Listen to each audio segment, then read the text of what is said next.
Jésù Kristi òun ni oúnjẹ fún ọkàn wa, òun ni ẹni tó ń fún wa ní ìyè, òun ni ẹni náà tó ń fún wa ní ìgbéró. A lè ní ìgbé ayé tẹ̀mí láìsí rẹ̀. Tá a bá gba Jésù gbọ́, ẹnikẹ́ni tí ó bá ti jẹ nínú oúnjẹ yìí kò lè níyè.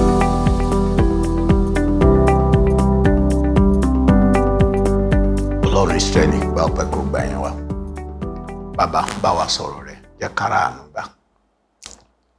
Ṣètì wa láṣepé ká yìn ọ́ lógo. Jésù Olúwa wa, àmín. Mo fẹ́ bá wa sọ̀rọ̀ lórí àkórí Jésù di oúnjẹ ìyè. Mo ń kíyèsí, mo sì wà lórí gbólóhùn Jésù Kristi ní èmi ni. Wọ́n á fẹ́ fi àwọn èmi ni Kristi hàn wá.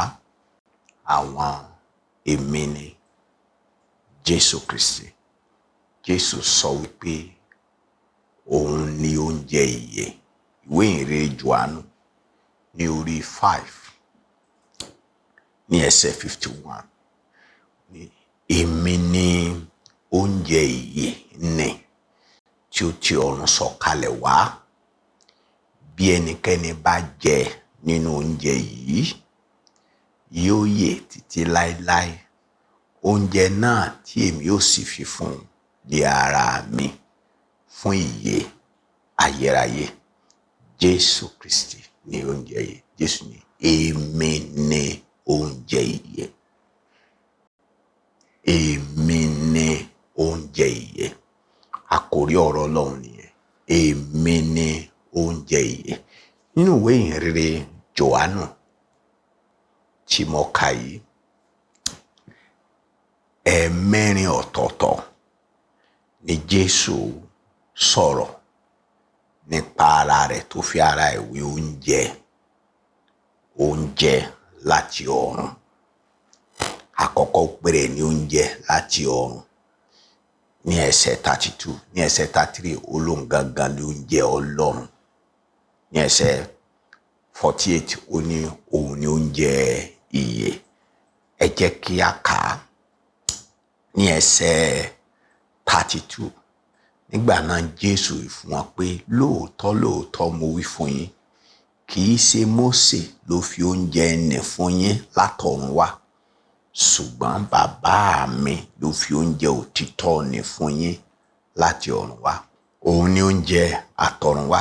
Ẹsẹ̀ 33 nítorí pé oúnjẹ Ọlọ́run, Jésù Kristi ni oúnjẹ Ọlọ́run, ní ẹni tí ó ti ọ̀run sọ̀kalẹ̀ wá tí ó sì fi ìyè fún aráyé. Jésù ni oúnjẹ Ọlọ́run láti ọ̀run wá. Ní ẹsẹ̀ 48 ọba ògo sọ wípé èmi li oúnjẹ ìyè. Èmi li oúnjẹ ìyè. Ní ẹsẹ̀ 59 wá tún sọ àsọtúnsọ rẹ̀. Èmi ni oúnjẹ ìyè nì tó ti ọ̀run sọ̀kalẹ̀ wá. Bí ẹnikẹ́ni bá jẹ nínú oúnjẹ yìí, tó bá jẹ nínú Kristi, yóò yè títí láé. Oúnjẹ náà tí èmi ó sì fi fún di ara mi fún ìyè aráyé. Jésù Kristi òun ni ẹni náà tí a máa ń gbàgbọ́, tí a máa ń gbà sínú ayé wa nípa ìgbàgbọ́. Ó wá dàbí ẹni tébi ń pa, bó bá rí oúnjẹ yóò jẹun kó lè bá a yè. Jésù ni oúnjẹ tá a jẹ tá a fi ń yè. Jésù Kristi náà sì lóúnjẹ tá a gbọ́dọ̀ máa jẹ ká lè ní okun ìgbéró. Ẹni ebi ń pa yóò nílò oúnjẹ kó lè yó. Ẹni ebi ń pa ebi ó sì tún pa á, yóò sì tún nílò kó lè máa jẹun kó lè bá a sí ara ẹ̀ lóore. Jésù Kristi òun ni oúnjẹ fún ọkàn wa. Jésù Kristi òun ni oúnjẹ fún ọkàn wa. Òun ni ẹni tó ń fún wa ní ìyè. Òun ni ẹni náà tó ń fún wa ní ìgbéró. A lè ní ìgbé ayé tẹ̀mí láìsí rẹ̀. Tá a bá gba Jésù gbọ́, ìgbàgbọ́ nínú Kristi, nínú jíjẹ oúnjẹ yìí ló máa ń fi okun fún wa. ẹnikẹ́ni tí ó bá ti jẹ nínú oúnjẹ yìí kò lè níyè. Ní ẹsẹ̀ 53 ìwé ìrere Jòhánù orí 6 yẹn, nígbà náà ni Jésù wí fún wọn pé lóòótọ́ mo wí fún yín, bí kò sí pé ẹ̀yin bá jẹ ara ọmọ ènìyàn kí ẹ̀yin sì mu ẹ̀jẹ̀ rẹ̀, ẹ̀yin kò ní ìyè nínú yín. Ìyẹn ni wípé kò sí ẹnikẹ́ni wá tó lè níyè, ìyè àìnípẹ̀kun, ìyè Ọlọ́run, láì jẹ́ wípé olúwa rẹ̀ ọba jẹ́ Kristi. Ọba ògo wá ń ṣàlàyé nínú ìwé ìrere Jòhánù orí 6 yìí ní mo fẹ́ kí a kọ́ ẹ̀kọ́ nínú ìwé ìrere Jòhánù yìí ní orí 32, torí pé olúwa fi ọ̀rọ̀ wérọ̀ ni. Olúwa fún àwọn bàbá àwọn Júù ní oúnjẹ jẹ nínú aginjù. Oúnjẹ yẹn àtọ̀run ló sì ti wá. Jésù Kristi sọ pé èmi ni oúnjẹ. Ní ẹsẹ̀ 32 tí ẹsẹ̀ 35, nígbà náà ni Jésù wí fún wọn pé lóòótọ́ mo wí fún yín, kì í ṣe Mósè ló fi oúnjẹ nì fún yín látọ̀run wá, ṣùgbọ́n bàbá mi ni ó fi oúnjẹ òtítọ́ nì fún yín láti ọ̀run wá. Nítorí pé oúnjẹ Ọlọ́run ni ẹni tó ti ọ̀run sọ̀kalẹ̀ wá tó sì fi ìyè fún aráyé. Nígbà náà ni wọ́n wí fún un pé Olúwa, máa fún wa lé oúnjẹ yìí títí láì. Jésù wí fún un pé èmi lé oúnjẹ ìyè. Ẹnikẹ́ni tó bá tọ̀ mí wá, ebi kì yóò pa á. Ẹni tó bá sì wá gbà mí gbọ́, òǹgbẹ kì yóò gbẹ mọ́ láéláé. Àwọn Júù wá kùn sí ọ̀rọ̀ tí Jésù sọ yẹn. Ẹ jẹ́ á wo kí ló bí kùn sínú àwọn Júù ní ẹsẹ̀ 41. Nígbà ọba ògo jẹ́ kó yé wọn pé òun ló ń jẹ ìyè, òun ló ń jẹ Ọlọ́run, òun ni oúnjẹ tó ti ọ̀run sọ̀kalẹ̀ wá tí bàbá fi fún aráyé. Nígbà náà ni àwọn Júù ń kùn sí, nítorí pé ó wí pé èmi lé oúnjẹ tó ti ọ̀run sọ̀kalẹ̀ wá. Wọ́n sì wí pé Jésù á kọ́ èyí, ọmọ Jósẹ́fù, bàbá àti ìyá ẹni tí àwa mọ̀. Èé ti ṣe tí ó wí pé èmi ti ọ̀run sọ̀kalẹ̀ wá.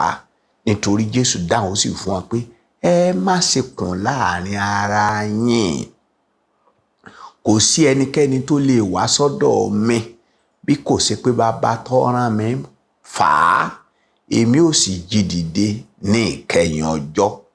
Àṣà àti kọ́ nínú ìwé àwọn wòlíì pé a ó sì kọ́ gbogbo wọn látọ̀dọ̀ Ọlọ́run wá. Nítorí náà ẹnikẹ́ni tó bá ti gbọ́ tí a sì ti ọ̀dọ̀ bàbá kọ́, ó ń tọ̀ mí wá. Kò ṣe pé ẹnìkan ti rí bàbá bí kò ṣe ẹni tó ti ọ̀dọ̀ Ọlọ́run wá, òun ni ó ti rí bàbá. Lóòótọ́ ni mo wí fún yín, ẹni tó bá gbà mí gbọ́, ó ní ìyè àìnípẹ̀kun, ọ̀rọ̀ ìkùnsínú kọ́. Olúwa wá ṣàlàyé fún wọn pé tá a bá ń sọ̀rọ̀ oúnjẹ yìí, ẹ jẹ́ ń ka sí dé ẹsẹ̀ 51 pé láti 47, 51, lóòótọ́ mo wí fún yín, ẹni tó bá gbà mí gbọ́, ó ní ìyè àìnípẹ̀kun, èmi lé oúnjẹ ìyè. Àwọn bàbá yín jẹ mánà lé aginjù, wọ́n sì kú. Èyí ni oúnjẹ tó ti ọ̀run sọ̀kalẹ̀ wá, kí ènìyàn lè máa jẹ, kó lè máa jẹ nínú rẹ̀, kí ó má sì kú. Èmi ló ń jẹ ìyè nì tó ti ọ̀run sọ̀kalẹ̀ wá. Bí ẹnikẹ́ni bá jẹ nínú oúnjẹ yìí, yóò yè títí láé. Oúnjẹ náà tí èmi ó sì fi fún lé ara mi fún ìyè ayérayé. Olúwa ń ṣàlàyé, ó tó ń sọ àsọtún sọ pé òun ló ń jẹ ìyè. Àwọn èèyàn gbọ́dọ̀ jẹ ara òun, wọ́n gbọ́dọ̀ mu ẹ̀jẹ̀ òun. Ǹjẹ́ ẹ mọ̀ pé ọ̀rọ̀ tí Jésù sọ yìí, ó di kàyàkàyà, ó di họ́wùhọ́wù, ó wá di ntí àwọn ọmọ ẹ̀yìn rẹ̀ gangan ò lè gbé mì. Ní àtàrí ọ̀rọ̀ tí Jésù sọ yẹn, àwọn ọmọ ẹ̀yìn rẹ̀ kan wọ́n sákò lẹ́yìn ẹ̀. Ẹ wo ẹsẹ̀ 61. Yà wo ẹsẹ̀ 61 ìwé tí a kà yẹn, jẹ́ mú láti ẹsẹ̀ 60. Nítorí náà nígbà tí ọ̀pọ̀ àwọn ọmọ ẹ̀yìn rẹ̀ gbọ́ èyí, wọ́n wí pé ọ̀rọ̀ tó lélẹ̀ yìí o, ta ló lè gbà á? Ọkùnrin tá à ń tẹ̀lé á tún wá máa jẹ ọ́, á tún wá máa mú ẹ̀jẹ̀ rẹ, kí ni túmọ̀? Nígbà táyì ṣe bọ́ra. Nígbà Jésù sì mọ̀ nínú ara rẹ̀ pé àwọn ọmọ ẹ̀yìn rẹ̀ ń kùn sí ọ̀rọ̀ náà, ó wí fún wọn pé èyí á jẹ́ ìkọ̀sẹ̀ fún yín bí? Ǹjẹ́ bí ẹ̀yin bá sì ti rí ọmọ ènìyàn ń gòkè lọ síbi tó gbé ti wá ń kọ́, ẹ̀mí ní sọ ní di ààyè, ara kò lérè kan. Ọ̀rọ̀ wọn ni tí mo sọ fún yín, ẹ̀mí ni, ìyè sì ni pẹ̀lú. Ẹ jẹ́ á wá wò kí ló túmọ̀ sí láti jẹ àti láti mu. Nígbà tí Jésù sọ pé gbogbo ẹnikẹ́ni tó bá gbà ń gbọ́ yóò jẹ, ó ní ara òun lóúnjẹ tòótọ́, ẹ̀jẹ̀ òun ni ohun mímu tòótọ́. Kí ló túmọ̀ sí láti jẹ tàbí láti mu?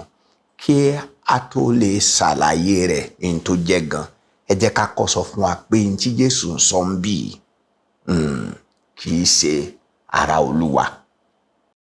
Bẹ́ẹ̀ ni, kì í ṣe ara Olúwa, kì í ṣe ara Olúwa. Torí pé tí a bá ti ń karú ọ̀rọ̀ yìí, àwa tá a jọmọ láti pé ara Olúwa ni Jésù ń sọ. Níbi tí a kà yìí o, kì í ṣe ara Olúwa. Kí ni ìdí? Ni pé Jésù lásìkò yìí kò tí ì ṣe ìfilọ́lẹ̀ ìfẹ́ ìgbàrà Olúwa, kò tí ì fi lọ́lẹ̀. Ìkejì ni pé a kì í wá síbi tábìlì àkàrà ara Olúwa láti wá gba ìyè, irọ́. Nítorí pé a ti níyè tẹ́lẹ̀ nígbà tá a dà tún bí. Torí pé a ti di ọmọ Ọlọ́run tá a níyè, ìyẹn ló fún wa ní ẹ̀tọ́ láti máa wá síbi ìsìn ìdàpọ̀ mímọ́ yẹn. Kí ló dé tí kì í ṣe ìsìn ara Olúwa? Ìkẹta ni pé tó bá jẹ́ pé ìsìn ara Olúwa ni, àwọn tí wọ́n kéré, àwọn ọmọdé tí wọ́n kéré, tí wọ́n kì í gbà láàyè láti wá síbi tábìlì ara Olúwa, a jẹ́ pé àwọn ò ní níyè. Ọ̀rọ̀ àtúnbí sì rèé, ọmọdé lè dàtúnbí. Bẹ́ẹ̀ ni, ọmọdé ó lè dàtúnbí, àwọn ọ̀dọ́ wọn lè dàtúnbí. Nígbà tí a bá wá síbi ara Olúwa, kì í ṣe wípé à ń jẹ ara Jésù. Torí pé Olúwa fún ara rẹ̀ ṣàlàyé ní ẹsẹ̀ 47 ìwé yẹn. Ẹ jẹ́ ká kà lóòótọ́ mo wí fún yín, ẹni tó bá gbà mí gbọ́ ó níyè àìnípẹ̀kun. A ti níyè àìnípẹ̀kun ká tó wá síbi tábìlì ìgbàrà Olúwa. N tí mò ń jẹ́ kó yé yín ni wípé mo ṣàlàyé ohun tí jíjẹ àti mímu tí ò jẹ́. Tó bá di fọ́nrán tí ń bọ̀, màá ṣàlàyé kí ló túmọ̀ sí jíjẹ àti mímu ara Olúwa. Kí ló túmọ̀ sí máa Jésù pé òun ló ń jẹ ìyè. Kí ló túmọ̀ sí láti jẹ Jésù bí oúnjẹ ìyè, láti mu ẹ̀jẹ̀ rẹ̀ bí ohun mímu? Ó di fọ́nrán tó ń bọ̀. Ọba àwọn ọba, ògo ni forúkọ rẹ̀. Ọ̀rọ̀ rẹ̀ jẹ́ òye wájú bí a ti ń sọ yìí lọ. Ẹ̀mí mímọ́ gba ìṣàkóso, kó rán ìrànlọ́wọ́ sí ẹnì kọ̀ọ̀kan wa. Jésù Kristi Olúwa wa. Àmín.